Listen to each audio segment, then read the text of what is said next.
আজ আমরা সপ্তম শ্রেণীর বাংলা বিষয় নিয়ে আলোচনা করব। আমাদের আজকের রিভিশনের বিষয় হলো বাংলা পদ্য, 21 কবিতা এবং বাংলা ব্যাকরণ, বাংলা ভাষার শব্দ। প্রথমে আমরা 21 কবিতার প্রশ্নোত্তর আলোচনা করব। তাহলে দেখো তোমরা, প্রথমে বলি নিম্নলিখিত প্রশ্নগুলির উত্তর দাও। প্রথম প্রশ্ন, কয়েকটি পাখির গান শেষ না হতেই তারা ঝরে গেল, পড়ে গেল মাটিতে। কোন প্রসঙ্গে কবি এরূপ উক্তি করেছেন? এই উদ্ধৃতাংশটি আশরাফ সিদ্দিকীর লেখা 21 কবিতার অংশবিশেষ। এই আলোচ্য অংশের মধ্যে কয়েকজন তরুণের আত্ম উৎসর্গের কথা কবি স্মরণ করেছেন। আমরা জানি যে বাংলা ভাষাকে রাষ্ট্রভাষা হিসেবে স্বীকৃতির দাবিতে 1952 সালের 21 ফেব্রুয়ারি ঢাকার রাজপথে যে তীব্র প্রতিবাদ হয়েছিল, সেখানে পুলিশের নির্মম গুলিতে 5 জন বাঙালি তরুণ বরকত, সালাম, জব্বার, আহমেদ এবং রহমান প্রাণ হারান। তাদের কণ্ঠ থেমে যায়।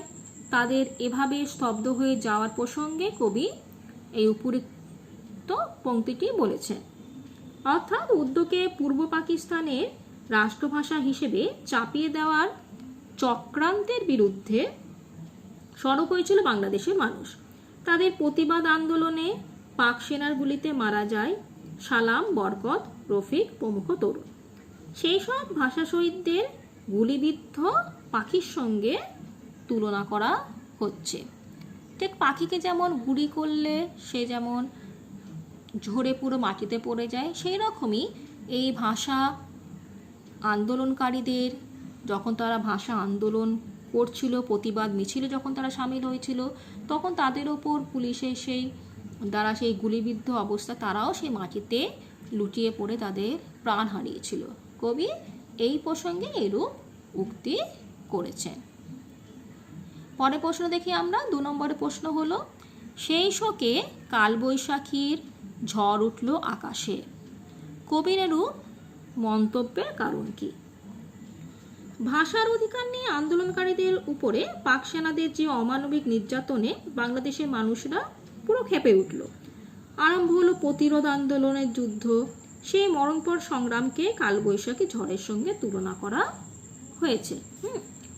এবার এই কালবৈশাখীর ঝড়ে প্রকৃতি যেমন উত্তাল উন্মত্ত হয়ে ওঠে, তেমনি 1952 সালের 21 ফেব্রুয়ারি বাংলা ভাষাকে রাষ্ট্রীয় মর্যাদার দাবিতে যে 5 জন তরুণ পুলিশের গুলিতে তারা প্রাণ হারিয়েছিলেন, তাদের মৃত্যু শোকে সমগ্র বাংলাদেশে ঝড় উঠেছিল। দিকে দিকে ছড়িয়ে পড়েছিল প্রতিবাদ মিছিল। প্রতিবাদের ঝড়ে সমগ্র দেশ উত্তাল উন্মত্ত হয়ে উঠেছিল।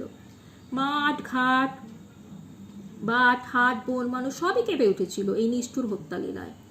আলোচ্য অংশের মধ্যে দিয়ে কবি সেই কথায় তিনি উল্লেখ করছেন। কেমন? এরপরে আমরা তৃতীয় প্রশ্ন আলোচনা করব। তৃতীয় প্রশ্ন বলা হচ্ছে, ইতিহাস থমকে দাঁড়িয়ে লিখে নিল সব। সব বলতে এখানে কি কি বোঝানো হয়েছে? ইতিহাস থমকে দাঁড়িয়ে 21 ভাষা আন্দোলনের প্রতিটি খুঁটিনাটি বিষয় লিখে নিল। মাঠ ঘাট, হাট, বন, সর্বত্র যে তীব্র অসন্তোষ এবং প্রতিবাদ উঠেছিল। পূর্ব পাকিস্তানে সেনাদের গুলিতে মারা গিয়েছিল তরুণেরা। ভাষার অধিকার রক্ষার লড়াইয়ে সেই কাহিনী ইতিহাস থমকে দাঁড়িয়ে সব একে একে লিখে নিল। অর্থাৎ সব বলতে এখানে 1952 সালের 21 ফেব্রুয়ারি সেই সমস্ত ঘটনার কথা উল্লেখ করা হচ্ছে, যেখানে রাষ্ট্রভাষা হিসেবে বাংলার স্বীকৃতির দাবিতে পূর্ব পাকিস্তানের বর্তমান বাংলাদেশে যে 5 জন বাঙালি তরুণ আব্দুল সালাম, রফিক উদ্দিন আহমেদ, সফিউর রহমান, আব্দুল বরকত এবং আব্দুল জব্বার পুলিশের গুলিতে প্রাণ হারিয়েছিল এবং সমগ্র দেশ এবং প্রকৃতি বিষাদে ভারাক্রান্ত হয়ে উঠেছিল। প্রতিবাদ ছড়িয়ে পড়েছিল সর্বত্র। ইতিহাসের পাতায় আজও এইসব ঘটনা, আত্মত্যাগ স্বর্ণাক্ষরে লেখা আছে।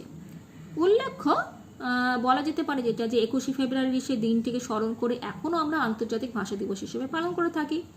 আর 2000 সালে প্রথম আন্তর্জাতিক ভাষা দিবস উদযাপিত হয়েছিল। কেমন? এখানে সব বলতে এটি বোঝানো হয়েছে। এরপরে আমরা পরের প্রশ্ন দেখব, 4 নম্বর প্রশ্ন, যেখানে বলা হচ্ছে তাই তো আজ দেখো এই মিছিলে এসে দাঁড়িয়েছেন আমার মা। আমার মা বলতে কবি কি বোঝাতে চেয়েছেন? ভাষা আন্দোলনে বিজয়ী মানুষের মিছিলের মাঝে আলোর দীপ্তি নিয়ে দেখা দেন দেশমাতৃকা। কেমন? দেশমাতৃকার বা দেশমাতার উপস্থিতি আন্দোলনের উগ্রতাকে কমিয়ে বিজয়ের আনন্দকে একদম আবেগময় করে তুলেছিল, তাই না?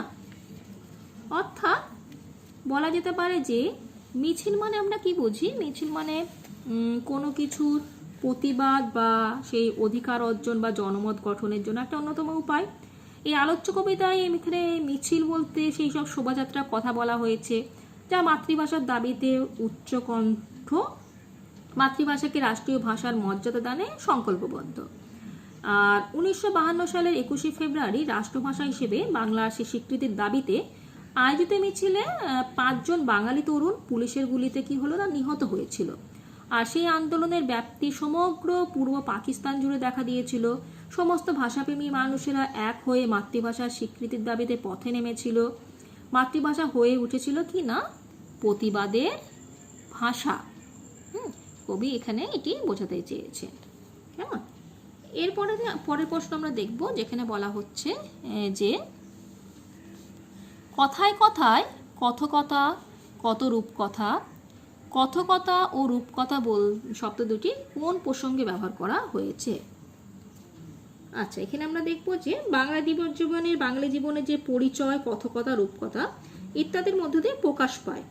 এগুলি বাঙালির সংস্কৃতির নিজস্ব জিনিস। বাংলা ভাষা ও বাঙালি বিজয়ের মধ্যে দিয়ে এগুলি পুনঃপ্রতিষ্ঠার লক্ষ্য করেছেন কবি। অর্থাৎ এখানে আমাদের কবি আশরাফ সিদ্দিকী বলতে চেয়েছেন যে কথকথা মানে আমরা জানি পুরাণ কথা, আর রূপকথা হলো কাল্পনিক গল্প কথা। কল্পনা থাকলেও বাস্তবের সঙ্গে তার যোগ কিন্তু নিবিড়। এগুলি শিশু আর বালক মনের বিশেষ একটা উপযোগী বিষয়। তাছাড়া এগুলির মধ্যে এমন এক আকর্ষণীয় বৈশিষ্ট্য রয়েছে যেটা তাদের প্রতি আমাদের সকলের মনই আকৃষ্ট হয়। মাতৃভাষায় শোনা বা রচিত এসব কথকথা রূপকথার ভাণ্ডার অজস্র। শিশু মনে এগুলোর প্রভাব সব থেকে বেশি। শিশুদের কল্পরোকে বিচরণ করতে এগুলি বিশেষ ভূমিকা পালন করে। মাতৃভাষার সঙ্গে আমাদের মনের ও ভাবের জগৎ এক নিবিড় বলে তা খুব সহজে আমাদের মনের কল্পনা রাজ্যকে সমৃদ্ধ করে তোলে। বিদেশি ভাষায় দ্বারা কিন্তু এগুলো কখনো সম্ভবপর নয়। মাতৃভাষার এই গুরুত্ব প্রসঙ্গে আশরাফ সিদ্দিকী 21-এর কবিতায় কিন্তু এই ধরনের বক্তব্য তিনি উপস্থাপন করছেন। কথকথা রূপকথা শব্দ দুটি এই জন্যই তিনি এই প্রসঙ্গে কিন্তু ব্যবহার করেছেন। কেমন? এরপরে আমরা আরও কিছু প্রশ্নোত্তর আলোচনা করব। কেমন? তোমরা সেগুলো দেখে নাও একটু। এরপরের আমাদের প্রশ্ন হলো, একটু দেখো তোমরা, পরের প্রশ্ন হলো নিম্নলিখিত প্রশ্নগুলি 5-6টি বাক্যে তোমরা উত্তর দেবে। উত্তর দাও। প্রথম প্রশ্ন, পাখি সব করে রব, এই পংক্তিটি পাঠের সুরকে মন্ত্রের মতো বলা হয়েছে কেন? পাখি সব করে রব, রাতি পোহাইলো, কাননে কুসুমকুলি সকলে ফুটিল, এটা ছিল পংক্তিটি। এই পংক্তিটি সম্পর্কে কবি বলছেন যে সেই কবেকার পাঠশালায় পড়া মন্ত্রের মতো সুর, সেই সুর। পাঠের এই সুরকে মন্ত্রের মতো বলছেন, তিনি বলতে চেয়েছেন। বলার কারণ হলো এটি কবিকে সেই মননে নির্দিষ্ট করত, তিনি সুরের বশীভূত হয়ে একাগ্র চিত্ত হতে, সেই জন্য সুরটিকে মন্ত্রের মতো বলা হয়েছে। কেমন? অর্থাৎ এই পংক্তিটির মাধ্যমে পাঠে মনের মধ্যে মন্ত্র পাঠের মধ্যে একটা স্বর্গীয় অনুভূতি সৃষ্টি হয়, তাই একে কবি মন্ত্রের মতো বলেছেন। পরের প্রশ্ন দেখো, দ্বিতীয় প্রশ্ন, সুর নয় স্মৃতির মধুভাণ্ডার। সুরকে কেন স্মৃতির মধুভাণ্ডার বলা হয়েছে তা কবির মনে কোন স্মৃতি জাগিয়ে তোলে? এখানে তিনি এই সুরকে স্মৃতির মধুভাণ্ডার বলা তার কারণ হলো যে এর সঙ্গে তার জড়িয়ে রয়েছে শৈশবে সেই পাঠশালায় প্রতিটি কবিতাটির পাঠ করার সেই স্মৃতি, এই স্মৃতি সর্বদাই মধুর আর অমলিন, তাই একে মধুভাণ্ডার বলে তিনি অভিহিত করেছেন। অর্থাৎ বলা যেতে পারে যে এই যে মদনমোহন তর্কালঙ্কের প্রবাদ বর্ণনা কবিতা যে পাখি সব করে রব রাতি পোহাইল, এই যে পংক্তিটি সুর করে পড়া হতো, কবি আশরাফ সিদ্দিকীও তিনি পড়তেন, আর এই সুর উচ্চারিত হওয়ার সাথে সাথে কবির মনে শৈশবে নানা মিষ্টি মধুর স্মৃতি জাগরিত হয়ে উঠত। তাই তার কাছে, কবির কাছে এই সুর স্মৃতির সেই মধুভাণ্ডার স্বরূপ। এবার দেখো তা কবির মনে কোন স্মৃতি জাগিয়ে তোলে। কবির মনে এই সুর কবির মনে তার দেশ, মাঠ, বন, নদীর স্মৃতি জাগিয়ে তোলে। অর্থাৎ এই শৈশব স্মৃতি কবির মনে বাংলার এক সুন্দর ছবি জাগিয়ে তোলে। বাংলাদেশের দেশ, মাঠ, বন, নদী, অজস্র লোকগান, আর এই সবের ভিতর দিয়ে বাংলা মায়ের মুখ কবির মনে আজও মধুর স্মৃতি হয়ে জেগে আছে। তাই তিনি একেই স্মৃতি ভাণ্ডার বলে তিনি অভিহিত করছেন। কেমন? এর পরের প্রশ্ন আমরা দেখব। এখানে 3 নম্বর প্রশ্ন দেখো, যেখানে বলা হচ্ছে তাই তো সহস্র পাখির কলতানে আজ দিগন্ত মুখর। সহস্র পাখি কাদের বলা হয়েছে? এখানে সহস্র পাখি বলতে সেই সমস্ত মানুষদের কথা বলা হয়েছে যারা বাংলা ভাষাকে ভালোবেসে বাংলা ভাষায় কথা বলেন, রচনা করেন, কবিতা, গান, নাটক, যারা বাংলা ভাষার জন্য প্রতিবাদী মিছিলে অংশগ্রহণ করে, এখানে তাদের কথাই বলা হয়েছে। অর্থাৎ উর্দুকে যখন পূর্ব বাংলার বর্তমান বাংলাদেশ রাষ্ট্রভাষা হিসেবে চাপিয়ে দেওয়া, সেখানে যখন চক্রান্তে প্রতিবাদে রুখে দাঁড়িয়েছিল বাংলার মানুষজন, তারা শেষ পর্যন্ত সেই অত্যাচারী খান সেনাদের বিরুদ্ধে গিয়ে বাংলা ভাষার মর্যাদাকে পুনরায় প্রতিষ্ঠা করলো, দেশে পুনরায় ফিরে এলো স্বাভাবিক জীবনযাত্রা। তো হাজার হাজার মানুষ আবার মুখর হল আনন্দে। এই মানুষদেরই আমরা এখানে সহস্র পাখি বলে কবি এখানে তিনি চিত্রিত করছেন। কেমন? আচ্ছা, এর পরের প্রশ্নে আমরা চলে যাব। যেখানে বলা হচ্ছে যে আরো কত সুরের সাথে মিশে আছে আমার মায়ের মুখ। আরো কত সুরের সাথে মিশে আছে আমার মায়ের মুখ, কথাটির মধ্যে দিয়ে কবি কি বোঝাতে চেয়েছেন? এখানে কবি বোঝাতে চেয়েছেন যে বাংলার যে জারি, সারি, ভাটিয়ালি, মুর্শিদি, এই যে গানগুলো রয়েছে, এই গানগুলো হলো বাংলার একদম নিজস্ব লোকসঙ্গীত। কি না? নিজস্ব লোকসঙ্গীত। কেমন?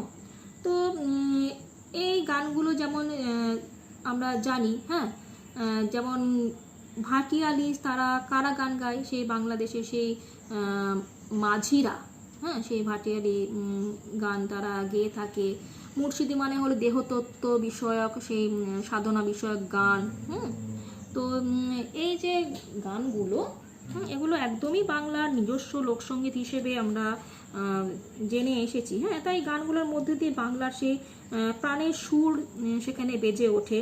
সেই কারণেই কবি বলছেন এইসব সুর যেন মিশে আছে। এইসব সুরের সাথে কি মিশে আছে না, সে মায়ের মুখ মিশে রয়েছে।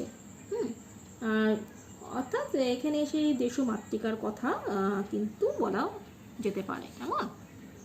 আচ্ছা, এর পরের প্রশ্ন আমরা দেখব। পরের প্রশ্নে বলা হচ্ছে যেখানে যে 5 নম্বর প্রশ্ন, সেই শোকে কালবৈশাখীর ঝড় উঠল। তা কালবৈশাখীর ঝড় কোথায় উঠলো, তাতে কি কি কাঁপলো? কেমন? এখানে কালবৈশাখীর ঝড় কোথায় উঠেছিল? কালবৈশাখীর ঝড় উঠেছিল আকাশে। আকাশে কি কি কাঁপলো? সেই আকাশে কালবৈশাখীর ঝড় ওঠায় মাঠ, ঘাট, বাট, হাট, মন সবই কিন্তু কাঁপলো। সেই কথাই কিন্তু এখানে বলা হয়েছে। কেমন? আচ্ছা, এরপরে আমরা আরো কয়েকটি প্রশ্ন, এতক্ষণ তো বেশ কিছু প্রশ্ন আমরা আলোচনা করলাম। এরপরে আমি তোমাদেরকে কতগুলো প্রশ্ন বলবো, তোমরা দেখো, সেগুলো তোমরা নিজেরা অভ্যাস করবে, প্র্যাকটিস করবে বাড়িতে। কেমন? দেখো, সেই প্রশ্নগুলি হলো 2-1টি বাক্যে উত্তর দাও। প্রথম প্রশ্ন হলো পাখি সব করে রব, উদ্ধৃতাংশে কার লেখা কোন কবিতার অংশ? পাখি সব করে রব উদ্ধৃতাংশটি কার লেখা কোন কবিতার অংশ? এরপরেরটা হলো দ্বিতীয় প্রশ্ন, পাখি সব করে রব কবিতাটি কবির লেখা কোন বইয়ের কোন অংশ থেকে গৃহীত হয়েছে? কেমন? তৃতীয় প্রশ্ন, জারি ও সারি বলতে কি বোঝো? চতুর্থ প্রশ্ন, কোথায় গুলির আওয়াজ শোনা গেল? পঞ্চম প্রশ্ন, সুরের সাথে কি কি মিশে আছে? এরপর 6 প্রশ্ন, মিছিলে কে এসে দাঁড়িয়েছে? সপ্তম প্রশ্ন, শেষ প্রশ্ন এটা, বাংলা ভাষায় কথা বলতে কে বড় ভালোবাসে? এই প্রশ্নগুলো তোমরা নিজেরা বাড়িতে প্রশ্নের উত্তরগুলো অভ্যাস করবে। কেমন? এরপরে আমরা যেটা পড়ব সেটা হলো রিভিশন করব, সেটি হলো তোমার বাংলা ভাষার শব্দ। কেমন? এখানে আমরা আলোচনা করব। প্রথম প্রশ্ন দেখি, উদাহরণ সহ সংজ্ঞা লেখো। খাঁটি দেশি শব্দ। কেমন? উদাহরণ সহ সংজ্ঞা। খাঁটি দেশি শব্দ তাহলে কাকে বলে? যেসব শব্দ এদেশের প্রাচীনতর অধিবাসী দ্রাবিড় বা অস্ট্রিক, সাঁওতাল, কোল, ভিল, শবর প্রভৃতি গোষ্ঠীর ভাষা কিংবা মঙ্গোলয় জাতির ভাষা থেকে এসেছে, সেই সব শব্দকে দেশি শব্দ বা খাঁটি দেশি শব্দ বলা হচ্ছে। খাঁটি দেশি শব্দের তোমার উদাহরণ দেখো, মুড়ি, মাছ, ঢেকি, দোয়েল, তেঁতুল, লাঠি, চিংড়ি, এগুলো সবই খাঁটি দেশি শব্দের উদাহরণ। এছাড়া হাঁসফাঁস, এই ধরনের যে শব্দগুলো আছে, ধেই ধেই, লটফট, মিটিমিটি, এই ধরনের ধনাত্মক বা অনুকার শব্দগুলো কিন্তু তোমার খাঁটি দেশি শব্দ। কেমন? এরপরে কি আছে দেখি, খ। ক পড়লাম খাঁটি দেশি শব্দ। এরপরে খ, বিদেশাগত বা বিদেশি শব্দ। কেমন?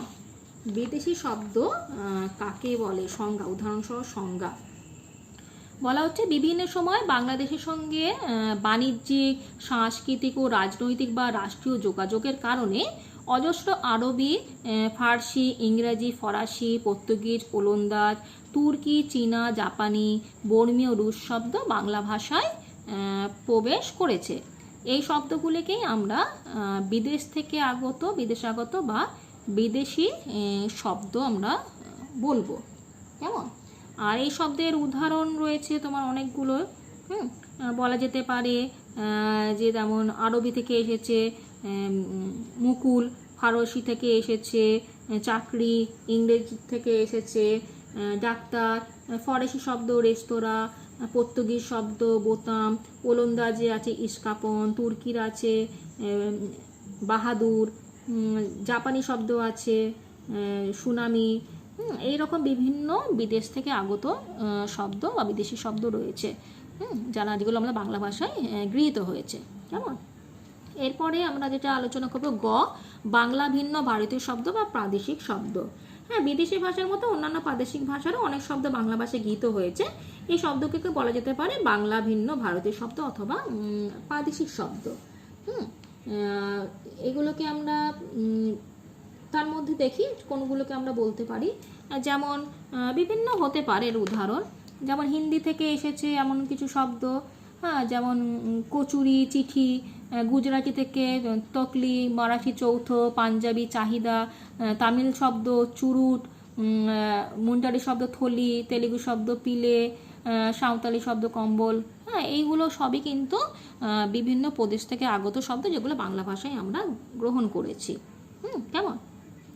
এরপরে আমরা যেটা আলোচনা করব সেটা হলো সংকর বা মিশ্র শব্দের উদাহরণ সহ সংজ্ঞা।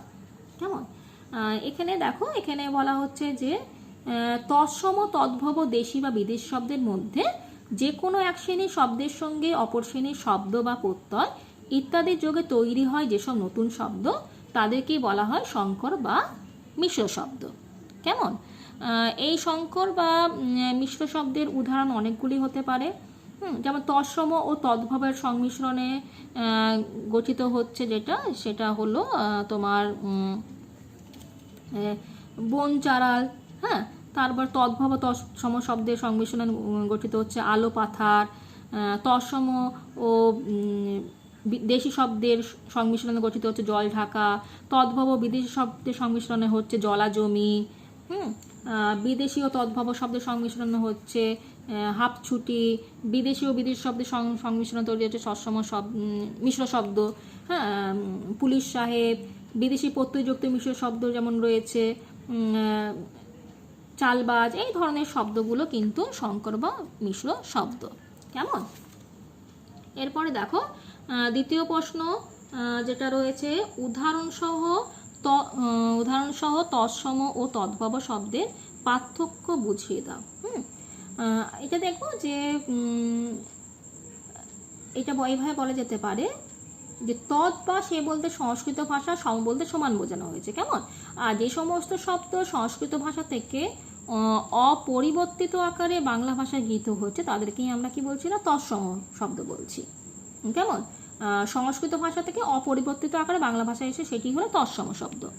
আর এই তৎসম শব্দের বাংলা ভাষায় তৎসম শব্দের সংখ্যা প্রচুর আছে, আনুমানিক 50 থেকে 60,000। আচ্ছা, তৎসম শব্দ ছাড়া বাংলা ভাষা আমরা কল্পনাও করতে পারি না।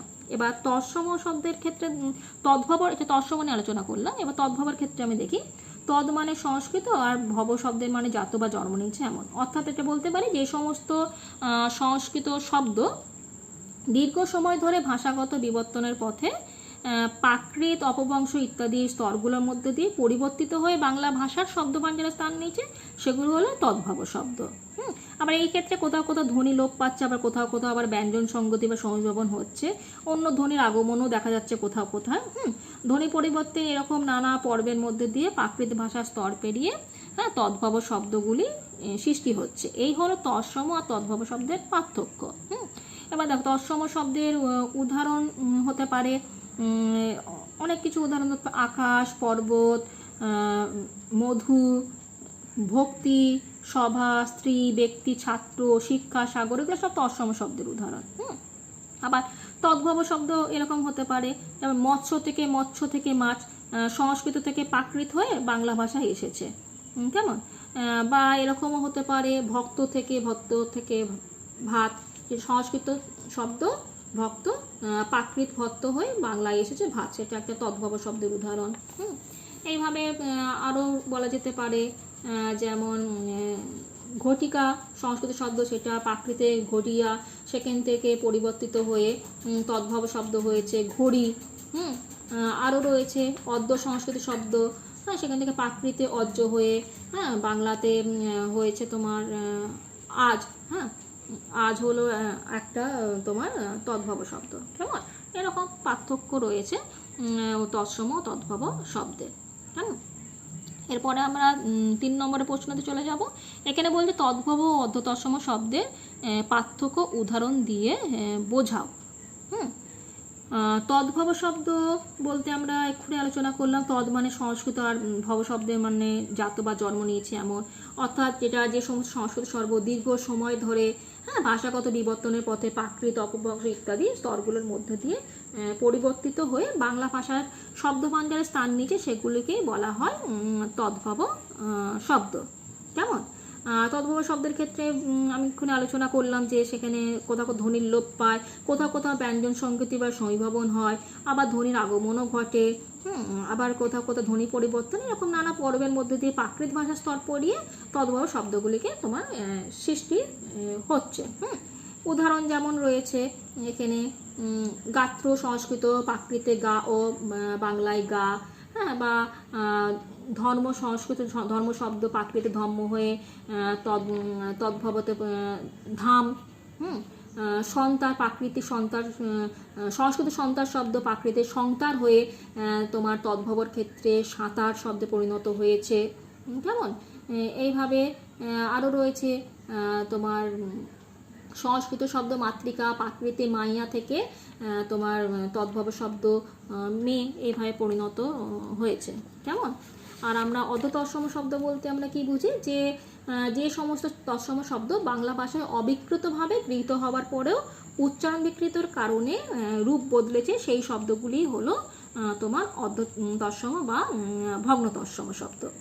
তদ্ভব আর অর্ধ তৎসম শব্দ উভয়ই উৎস কিন্তু একই উৎস, কিন্তু তদ্ভব শব্দের রূপান্তর যেমন বহু শতাব্দীর ধ্বনিতাত্ত্বিক বিবর্তনের ফল, অর্ধ তৎসমের ক্ষেত্রে তা নয়। এই পরিবর্তন আকস্মিক উচ্চারণ বিকৃত জনিত। এই হলো তদ্ভব আর অর্ধ তৎসমের পার্থক্য। অর্ধ তৎসম বা ভগ্ন তৎসমের আমরা কয়েকটা উদাহরণ দেখে নিই। যেমন হতে পারে বৈদ্য থেকে বদ্যি, গৃহস্থ থেকে গৃহস্থ, রাত্রি থেকে রাত্রির, আরও হতে পারে যজ্ঞ থেকে যজ্ঞী, গৃহিণী থেকে গিন্নি, প্রণাম থেকে পেন্নাম। এই ধরনের এগুলো হলো উদাহরণ। কেমন? এরপরে আমরা 4 নম্বর প্রশ্নে চলে যাই। বাংলা ভাষায় বহু ব্যবহৃত 5টি বিদেশি শব্দ এবং তাদের উৎস উল্লেখ করো। কেমন? এরকমই বাংলা ভাষায় ব্যবহৃত হয় এরকমই কয়েকটা বিদেশি শব্দ আমরা পড়ব। যেমন রিক্সা, এটি একটি বিদেশি শব্দ, আর এটির উৎসস্থল কি, এটি জাপানি শব্দ থেকে গৃহীত হয়েছে, জাপানি শব্দ থেকে। কেমন? আবার একটি পরিচিত আমাদের রয়েছে, সেটা হলো চা।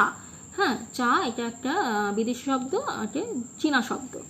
উৎসস্থল হলো চীনা। কেমন? এরপরে আরও বলা যেতে পারে যেটা হলো তারিখ। তারিখ একটি বিদেশি শব্দ, এটি আরবি শব্দ থেকে গৃহীত হয়েছে, উৎসস্থল আরবি। পোশাক, পোশাক হলো বিদেশি শব্দ, এটি ফার্সি শব্দ থেকে গৃহীত হয়েছে। কেমন? এইভাবে তোমার আরও বলা যেতে পারে, যেমন আনারস। আনারস শব্দ এটা তোমার পর্তুগিজ শব্দ। এখানে এটা তোমার একটা বিদেশি শব্দ থেকে আমরা বাংলা ভাষায় গ্রহণ করেছি। তারপরে কাঁচি। কাঁচি হলো তুর্কি শব্দ, এটা বিদেশি শব্দ থেকে আমরা গ্রহণ করেছি। তো এই ধরনের শব্দগুলো আমরা বিদেশি শব্দগুলো আমরা পেয়েছি, আর উৎসস্থলগুলো আমরা জেনে নিলাম। কেমন? এরপরে আমরা পড়ব পরের প্রশ্ন, 5 নম্বর প্রশ্ন। 5টি মিশ্র শব্দ এবং তাদের উৎস নির্ণয় করো। কেমন? 5টা মিশ্র শব্দ আমরা পড়ব, তাদের উৎস আমরা নির্ণয় করব। পাউরুটি মিশ্র শব্দ, এর উৎসস্থল হলো বিদেশি প্লাস তদ্ভব। কেমন? আর জল হাওয়া এর মিশ্র শব্দ, এর উৎসস্থল হলো তৎসম প্লাস বিদেশি। কেমন? আকাশগাং মিশ্র শব্দ, এর উৎসস্থল হলো তৎসম প্লাস তদ্ভব। তারপরে দারোয়ান, এটি বিদেশি প্রত্যয়যুক্ত মিশ্র শব্দ। আর জল ঢাকা, এটি তৎসম ও প্লাস দেশি মিশ্র শব্দ। কেমন? আচ্ছা, এরপরে আরও কিছু প্রশ্ন উত্তর আমরা আলোচনা করব, সেগুলো দেখি। আমাদের পরের প্রশ্ন হলো খণ্ডিত শব্দ কাকে বলে, উদাহরণ দাও। কেমন? শব্দের বিশেষ অংশ বাদ দিয়ে উচ্চারণ করা হলে তাকে বলা হচ্ছে খণ্ডিত শব্দ। কেমন? এর উদাহরণ হলো টেলিফোন না বলে আমরা ফোন বলি, বাইসাইকেল না বলে বাইক বলি, মাইক্রোফোন না বলে মাইক আমরা বলে থাকি। কেমন? এরপরে দেখো 2টি মুন্ডমাল শব্দের উদাহরণ দেওয়া। নাম্বার 2 আছে 2টি মুন্ডমাল শব্দের উদাহরণ দাও। 2টি মুন্ডমাল শব্দের উদাহরণ হলো, যেমন দেখো টিভি। টিভিকে আমরা টেলিভিশন না বলে টেলিটিয়ার ভিশনের ভিনে হয়েছে টিভি। যেমন হেডমাস্টারকে বলা হয় HM, ভেরি ইম্পর্ট্যান্ট পার্সন হয়ে যায় VIP। এগুলো হলো তোমার মুন্ডমাল শব্দের উদাহরণ। কেমন? এরপরে 3 নম্বর প্রশ্ন দেখো, ইতর শব্দ বলতে কি বোঝো? আমাদের বলা হয় যে আমাদের বিভিন্ন ধরনের শব্দের মধ্যে যে এক ধরনের শব্দ হচ্ছে ইতর শব্দ। মার্জিত লোকের কথা এই ধরনের শব্দ প্রত্যাশিত নয় বলে এরকম নাম দেওয়া হয়েছে। আর এরকম কিছু শব্দের মধ্যে পড়বে, যেমন উদাহরণগুলো বলে দিই ইতর শব্দের উদাহরণ: গুল মারা, পান বাঁধানো, গাজানো, এসব প্রভৃতি শব্দ। কেমন? আর এইসব শব্দের উদ্ভব কোনো ব্যক্তি বিশেষ বা সম্প্রদায় বিশেষের সৃজন প্রতিভা থেকে হয়। কিন্তু এখানে বলা হচ্ছে যে কালক্রমিক শব্দের এসব শব্দের কিছু এমনকি সাহিত্যিক ভাষারও অন্তর্গত হয়ে পড়তে পারে, কিছু যায় অপচলনে অন্ধকারে হারিয়ে। যেমন হুতুম প্যাঁচার নকশা, এই বইটিতে এই ভাষার চমৎকার নির্দেশন পাওয়া যাবে, অর্থাৎ এই তো শব্দ দেখতে পাওয়া যাবে। কেমন? এরপরে আমরা যেটা পড়বো সেটা হলো যে পরের প্রশ্ন, দেশলাই ও বোন কোন শ্রেণীর শব্দ? শব্দ দুটির বাংলা ভাষায় কিভাবে রূপান্তরিত হয়েছে? দেশলাই ও বোন এ দুটো হলো তোমার কি ধরনের শব্দ?